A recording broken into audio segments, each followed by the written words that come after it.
Screen पर देखो, यहाँ लिखा है common causes of amenorrhoea. Categories में डिवाइड नहीं किया है कि प्राइमरी एमिनोरिया या सेकेंडरी एमिनोरिया, लेकिन जब आप नीचे वाली हेडिंग पे आओगे तब आपको यहाँ मिलेगा प्राइमरी एमिनोरिया के मेजर 3 कॉज होते हैं। इसका मतलब माइनर कॉज भी होते होंगे। ऑलवेज याद रखो, जब एग्जाम देने होते हैं तो हमें माइनर कॉज भी पता होने चाहिए और मेजर कॉज भी पता होना चाहिए। हम लिख के आते हैं, एग्जामिनर जो होता है उस लिखे हुए पे नंबर देता है, बट प्रैक्टिस में ऐसा नहीं है। प्रैक्टिस में कौन से वाले कॉज पता रहने चाहिए माइंड में, नॉट किताबों में। किताब में है तो देख के थोड़ी इलाज करोगे। तो हमेशा जो कॉजेज होते हैं किसी भी डिजीज के, वो 2 तरह के होते हैं, माइनर छोटे छोटे कॉज, मेजर बड़े बड़े कॉज। ऐसे ही फार्मेकोलॉजी में जब आप जाते हो तो हम बात करते हैं साइड इफेक्ट की, या हम बात करते हैं एडवर्स इफेक्ट की। इसमें भी 2 ही कैटेगरी होती हैं, या फॉर माइनर साइड इफेक्ट और मेजर साइड इफेक्ट। या एडवर्स इफेक्ट अगर बोलना चाह रहे हो आप तो minor adverse effect, major adverse effect. और याद रखना, साइड इफेक्ट एडवर्स इफेक्ट दोनों की डेफिनेशन डिफरेंट है, एक ही चीज नहीं है। दोनों में क्या फर्क होता है ये फार्मेकोलॉजी का टॉपिक है, वहां बताएंगे। यहाँ पर कॉज पे बात कर रहे थे, तो मैंने आपको बोला कि जब आप एग्जाम में बैठते हो, एग्जाम देने की कोशिश करते हो, तो आपको दोनों चीजें पता होनी चाहिए, both minor causes and major causes, both minor side effect and major side effect, because you should written everything in the examination hall. But जब आप प्रैक्टिस स्टार्ट करते हो, क्लिनिक पे जाते हो, इंटर्नशिप स्टार्ट करते हो, जब आप किसी हॉस्पिटल में जॉब करते हो, तो ऑलवेज फंडा यही रखना, मेजर वाली चीज को अपने माइंड में रखना है, मेजर वाली चीज को अपने माइंड में रखना है, और माइनर को कॉपी किताब में छोड़ दो। तो प्रैक्टिस में हमेशा मेजर पे फोकस करते हैं। ऐसे ही जब हम एमिनोरिया की बात करेंगे, और इसमें भी प्राइमरी एमिनोरिया की, तो हम मेजर कॉज की बात करेंगे। तो मैंने आपको 3 ओपिनियन दिखाई थी कल की क्लास में, कि कुछ गायनेकोलॉजिस्ट कहती हैं 13 इयर्स तक अगर पीरियड ना आए तो हम प्राइमरी एमिनोरिया कहेंगे। कुछ गायनेकोलॉजिस्ट बोलती हैं 15 इयर्स तक पीरियड ना आए तो हम उसे प्राइमरी एमिनोरिया कहेंगे। और थर्ड एक और कोर्स था, उसको ज्यादा फोकस नहीं करते हैं। इनमें जो ज्यादा एक्सेप्टेबल थ्योरी है वो ये है कि आप 15 साल तक वेट कर लो फीमेल के मेंसेस का, ठीक। तो 15 साल तक एक कट ऑफ लिमिट हो गई लास्ट। इसके ऊपर एक दिन भी है तो समझ लो अब यहाँ जो एमिनोरिया है वो प्राइमरी है। इसके 3 मेजर कॉज होते हैं, कि माँ के पेट में ही जब बेबी था तो उसको बहुत सारे क्रोमोसोमल या जेनेटिक प्रॉब्लम्स क्रिएट हो गए। दूसरा, पिट्यूटरी ग्लैंड वाला इशू, जैसे मैंने कल बताया था आपको, कि हाइपोथैलेमस का ट्यूमर बन जाए या फिर पिट्यूटरी का प्रोलैक्टिन डबल ट्रिपल हो जाता है, जिसकी वजह से एमिनोरिया हो जाता है। या फिर एब्सेंट यूट्रस, रिप्रोडक्टिव ऑर्गन गायब हैं। तो 3 ही सबसे बड़े कॉज होते हैं, और इसी 3 कॉज वाले पेशेंट को ही आप देखोगे कि 90% जो पेशेंट हैं वो यही 3 कॉज लेके आएंगे। 10 में से 9 पेशेंट, कोई एक होगा जो अदर वाला लेके आएगा। तो इससे रिलेटेड 2 कॉज हो चुके हैं, 2 ट्रीटमेंट हो चुके हैं। अब हम बात करेंगे थर्ड ट्रीटमेंट की।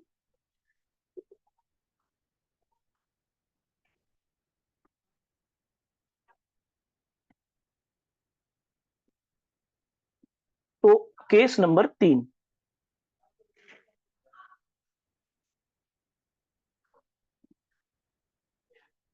Case third. इसमें क्या होता है, एक पेशेंट है,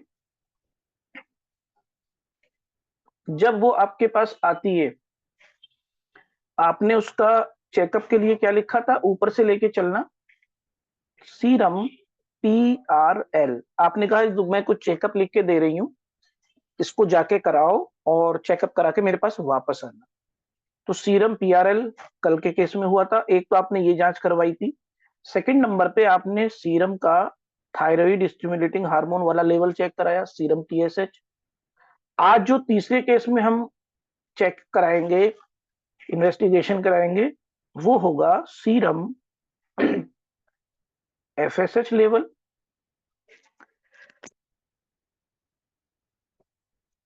सीरम एलएच लेवल और सीरम ईस्ट्रोजन लेवल। तो एक दो तीन, अगर पेशेंट जांच करवा के इन्वेस्टिगेशन करा के वापस आती है रिपोर्ट लेके, और आप जब उस रिपोर्ट को देखते हो, आपने देखा एफएसएच ये भी लो है, आपने देखा एलएच भी लो है, और आपने देखा ईस्ट्रोजन भी लो है, ऐसी कंडीशन जिसमें फॉलिकल स्टिमुलेटिंग हार्मोन भी कम हो जाए, लुटिनाइजिंग हार्मोन भी कम हो जाए जो ओव्यूलेशन करवाता है, और ईस्ट्रोजन भी कम हो जाए जो फेमिनाइन हार्मोन कहलाता है, अगर तीनों के तीनों कम हो जाएं तो this condition is known as hypogonadotropic hypogonadism. मैं लिख दे रहा हूं, हाइपोगोनेडोट्रोपिक हाइपोगोनेडिज्म। अब मैं आपको एक ट्रिक हमेशा देता हूं कि जो नाम होता है उसमें ही काम डेफिनेशन छुपा होता है, नाम में ही काम छुपा होता है। हाइपो का मतलब क्या हुआ, दोनों जगह हाइपो है, कम। गोनेड का मतलब पता है ना सबको, फीमेल में गोनेड्स क्या होते हैं, ओवरी, मेल में गोनेड्स क्या होते हैं, टेस्टिस। तो हाइपोगोनेडो और ट्रॉपिक का मतलब क्या होता है, स्टिमुलेट करने वाला।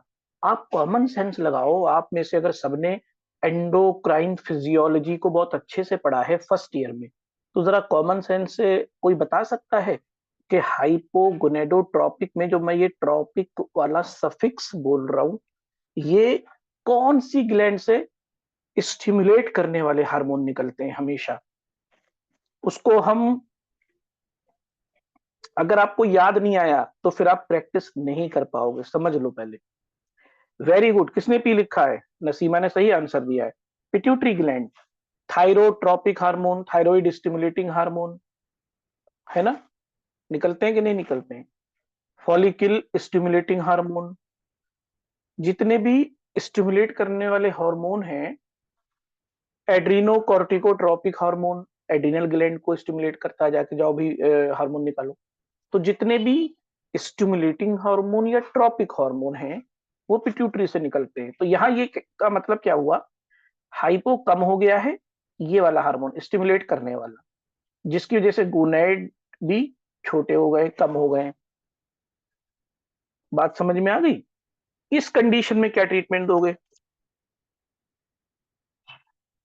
तो हम ट्रीटमेंट की बात करते हैं केस नंबर 3 की।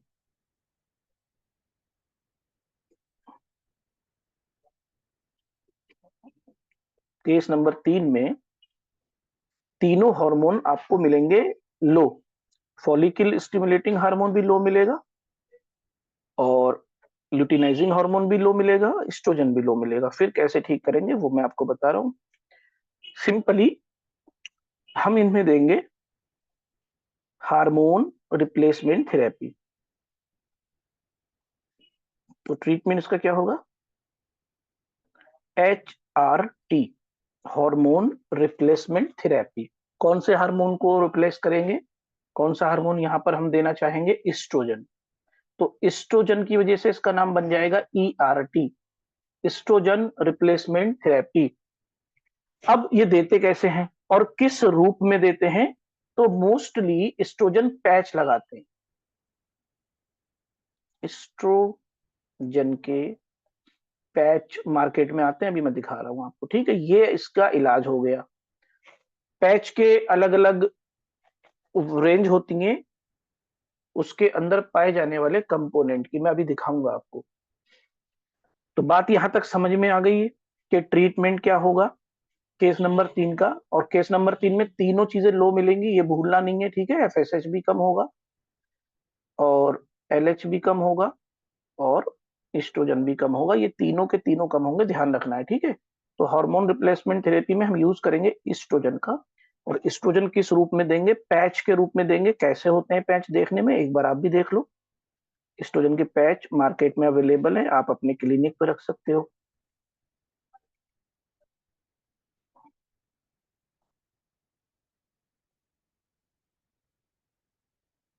ये है, इसके नाम में 100 है।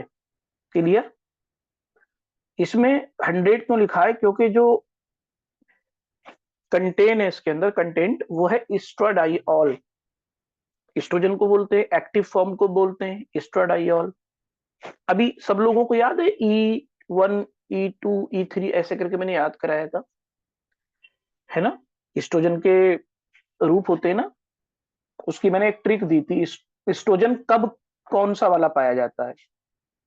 तो अगर आपको याद नहीं है तो आप एक ट्रिक याद कर लो। E1, E2, E3 पाए तो तीनों ही जाते हैं, लेकिन कब कौन सा डोमिनेंट होगा, ये याद करने के लिए आपको 1, 2, 3 पे ध्यान देना है। जब लड़की अकेली है, दो कंडीशन में अकेली होती है। एक, जब वो पुबर्टी से पहले की जिंदगी जी रही है, बचपन है उसका, पुबर्टी बिफोर।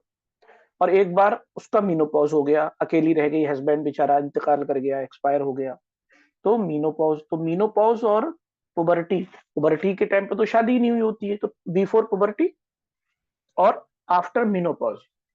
मान के चलो लड़की अकेली रहेगी जिंदगी में, तो अकेली लड़की मतलब अकेला 1। तो E1 डोमिनेंट होगा पुबर्टी तक और मीनोपॉज के बाद। अब उसकी शादी हो गई लड़की की, पहले वो अकेली थी, उसकी जिंदगी में एक उसका जीवन साथी आ गया, ये दो लोग हो गए। तो जब रिप्रोडक्टिव एज होगी, शादी की उम्र होगी 15 से 45 साल, 15 से 45, तब E2 डोमिनेंट रहेगा, ठीक है। बाकी 1 और 3 बहुत कम क्वांटिटी में मिलेंगे। और जब एक तो लड़की थी, फिर उसका हस्बैंड था, दोनों की शादी हुई, दोनों बहुत अच्छी जिंदगी जी रहे, प्लस उनको एक गिफ्ट मिला ऊपर वाले की तरफ से, बेबी आने वाला था, प्रेग्नेंट हो गई लेडी। तो कितने लोग हो गए उनकी अपनी लाइफ में? 3 लोग, हस्बैंड, वाइफ, बच्चा। तो प्रेगनेंसी में कौन सा एस्ट्रोजन डोमिनेंट रहेगा?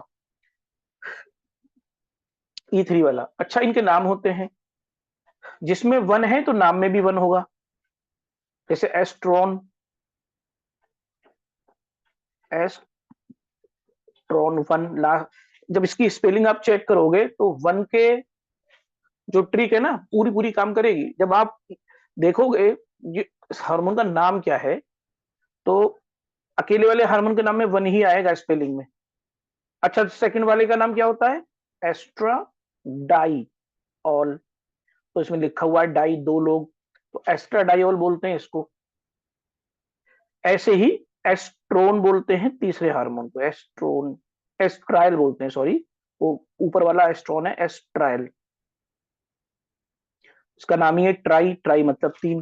बात समझ गए? तो खैर, ये तो गायनी ऑप्स के प्रॉपर सब्जेक्ट की बात आ गई, तो मैंने आपको बता दिया। ट्रीटमेंट पार्ट से इसका कोई लेना देना नहीं है, एक ट्रिक थी, आपको याद रखनी चाहिए, आगे काम आएगी, मैंने इसलिए यहाँ पर इसका जिक्र कर दिया।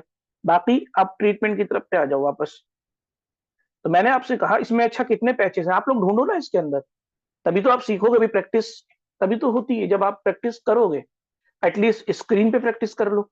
तो वेरी गुड, 8 पैच हैं। कितने माइक्रोग्राम एस्ट्रोजन है हर पैच में? तो जो एब्जॉर्प्शन रेट होगा, वेरी गुड, एब्जॉर्प्शन रेट जो होगा 24 घंटे में 100 माइक्रोग्राम एस्ट्राडाइऑल उसकी बॉडी में जाएगा, ब्लड में जाएगा। और ये जो पैच है, ठीक है, ये जो पैच है, ये स्किन की कौन सी लेयर में होते हैं? स्किन की 3 लेयर होती है ना, अगर आपने डर्मा पढ़ा है तो। इपिडर्मिस, डर्मिस और हाइपोडर्मिस। कौन सी वाली लेयर के लिए होते हैं ये? तो आंसर, ना एपिडर्मिस से कोई फायदा होगा ना हाइपोडर्मिस से। जो ब्लड वेसल्स होती हैं, खून की नलियां, वो डर्मिस में पाई जाती हैं। तो अगर हम यहाँ डर्मिस में इम्प्लांट करेंगे इसको ऐसे,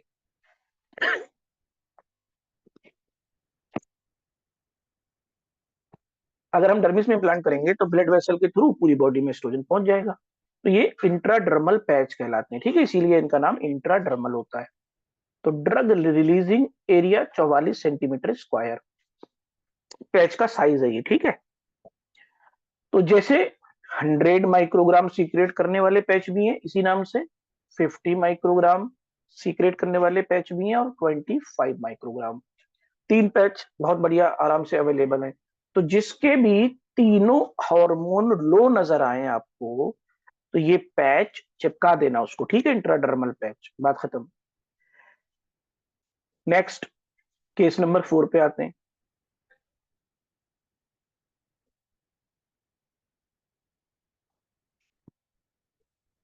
केस 4, क्या केस आ सकता है आपके पास?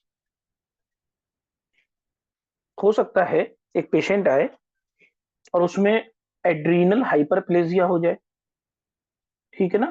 तो जब आप उसका टेस्ट कराओगे, आप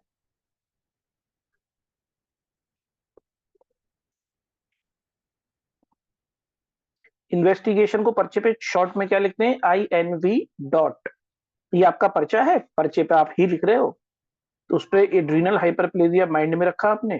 प्लाज्मा में आपने क्या चेक किया, प्लाज्मा लेवल, आपने चेक करवाया प्लाज्मा लेवल किसका, 17 हाइड्रोक्सी प्रोजेस्टीरोन।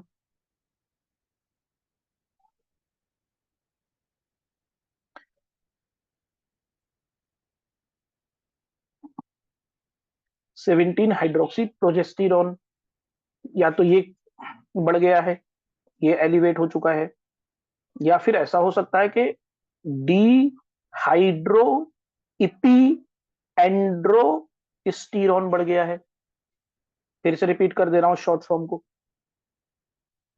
डी हाइड्रो इपी एंड्रोस्टीरोन, ठीक है। तो या तो ये इंक्रीज होगा या ये इंक्रीज होगा। इन दोनों के इंक्रीज को कैसे कोरिलेट करेंगे हम? तो एक कंडीशन होती है, एड्रीनल ग्लैंड में हाइपरप्लेजिया हो जाता है। हाइपरप्लेजिया वो टर्म है जो आप पैथो में सबसे पहले चैप्टर में पढ़ते हो, सेल इंजरी में। पढ़ा है ना सबने पैथो? जल्दी से बताओ, पैथो का पहला चैप्टर पढ़ के आए हो ना? और मैं आपसे बार बार कहता हूं कि पैथो में 2 चैप्टर जिसने डिटेल में नहीं पढ़े, सरसरी तौर पे पढ़ दिए, बेकार है, कोई फायदा नहीं होगा, आप डायग्नोसिस नहीं बना पाओगे। 2 चैप्टर आपको पैथो के बहुत ही अच्छे से रट जाने चाहिए। एक पहला वाला सेल इंजरी चैप्टर पूरा, और सेकंड वाला इसी के बाद का इन्फ्लामेशन। जिस स्टूडेंट ने इन 2 चैप्टर को अच्छे से अपनी लाइफ में नहीं पढ़ा होगा, he or she can not make correct diagnosis without difficulty. Without difficulty इसलिए बोला, या तो किसी सीनियर से पूछोगे या सर से पूछोगे, या इन्वेस्टिगेशन ढेर सारी करानी पड़ जाएंगी। तो ये 2 चैप्टर को रट लेना अच्छे से। खैर, तो मैं ये कह रहा हूं कि ये जो दोनों चीजें जब बढ़ेंगी, तो कब बढ़ेंगी, एक कंडीशन होती है जिसे बोलते हैं एड्रीनल हाइपरप्लेजिया। तो अगर आप ये दोनों बढ़ा हुआ देखें तो क्यों बढ़ा, इसके पीछे की एक मैकेनिज्म थोड़ा सा मैं बता दे रहा हूं 1 मिनट में, फिर हम ट्रीटमेंट पे आएंगे।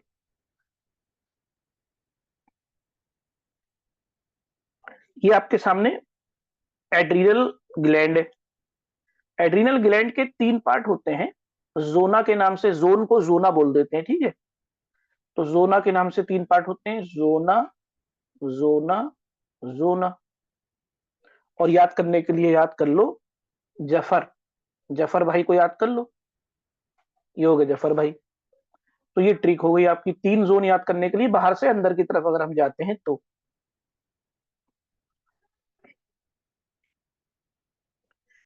अब जफर भाई को याद करने के लिए फुल फॉर्म क्या होगी, जोना ग्लोमेरुलोसा, जो ग्लोमेरुलस में होता है, फैसिकुलेटा, इसके फेसिकल्स पाए जाते हैं, रेटिकुलरिस, जो नेटवर्क की तरह होता है, वॉलीबॉल खेलने वाले जाल की तरह।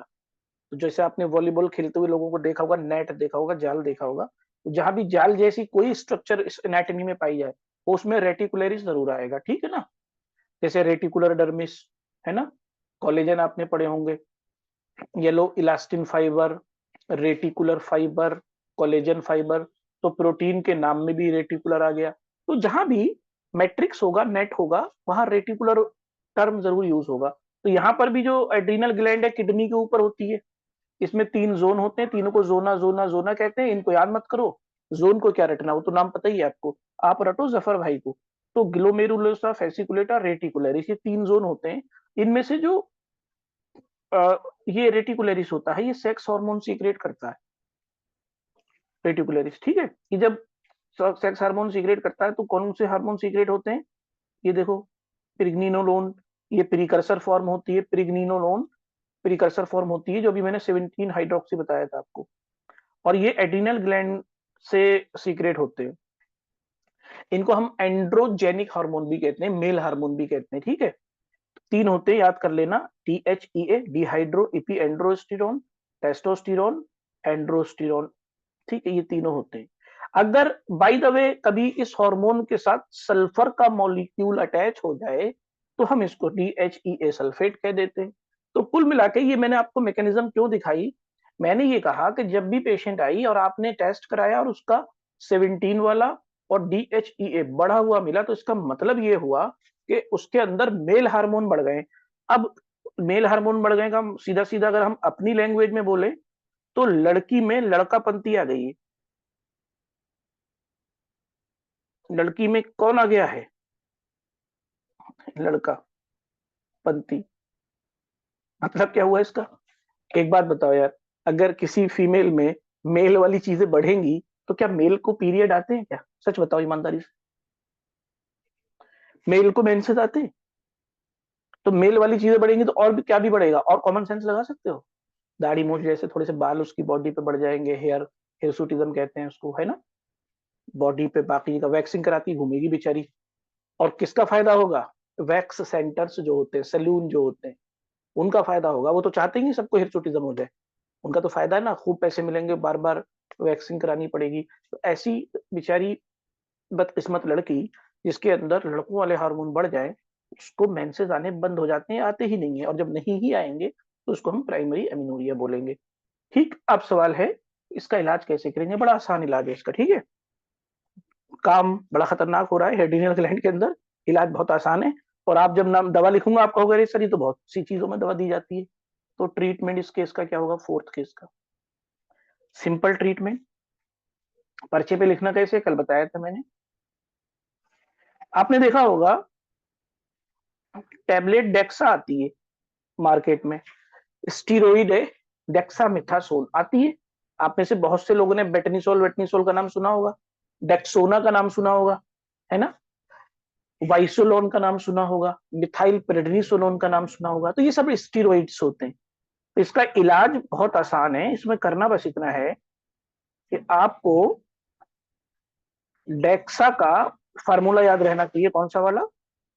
Tab DEXA मेथासोन।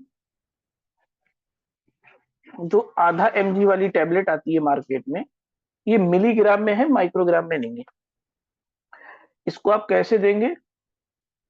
या तो आधी टैबलेट खाना खाने के बाद, दोपहर में कोई टैबलेट नहीं देना है, शाम को कोई टैबलेट नहीं देना है, क्लियर। या तो ऐसे देंगे आप इसको। 15 डेज दीजिए और 15 डेज बाद इसका लेवल चेक कराइए दोबारा से। अगर अभी भी लेवल बढ़ा हुआ है तब आप आधे की जगह इसको 1 कर दीजिए। 1 टैबलेट नाश्ते के बाद, लंच के बाद कुछ नहीं देना है, डिनर के बाद कुछ नहीं देना है। इतनी ही टैबलेट से एड्रिनल ग्लैंड का ये हाइपरप्लेजिया सप्रेस हो जाएगा। क्योंकि मैंने आपको एक ट्रिक दे रखी है कि हमेशा याद रखना, कभी आपसे पूछा जाए strongest immunosuppressant, strongest anti inflammatory, तो एस फॉर स्टीरोइड। तो जब भी आपको एंटी इंफ्लामेटरी स्ट्रोंगेस्ट पूछा जाए, इम्यूनोसप्रेसेंट स्ट्रोंगेस्ट पूछा जाए, तो एस फॉर स्टीरोइड का नाम ले देना। तो डेक्सा मैंने बोला ही है आपको कि एक बहुत ही स्ट्रॉन्ग क्लास 1 का स्टीरोइड है। इसकी आधी टैबलेट 0.5 ग्राम मिलीग्राम की भी बहुत काम करेगी। ज्यादातर 80% पेशेंट को आधी टैबलेट से फायदा हो जाएगा। बाकी जो बचेंगी 20%, उनको आप पूरी टैबलेट देना। तो कौन सा रूल अपनी कोचिंग का अप्लाई हो गया? 80-20 रूल। और ये हम लोग 2020 से देखते आ रहे हैं। ये रूल मैंने बनाया था, आपको बताया था कि प्रैक्टिस में तमाम बीमारियों में 80-20 रूल अप्लाई होता है।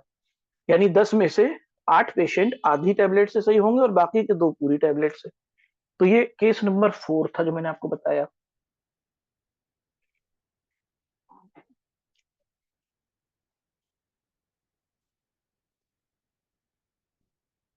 क्लियर?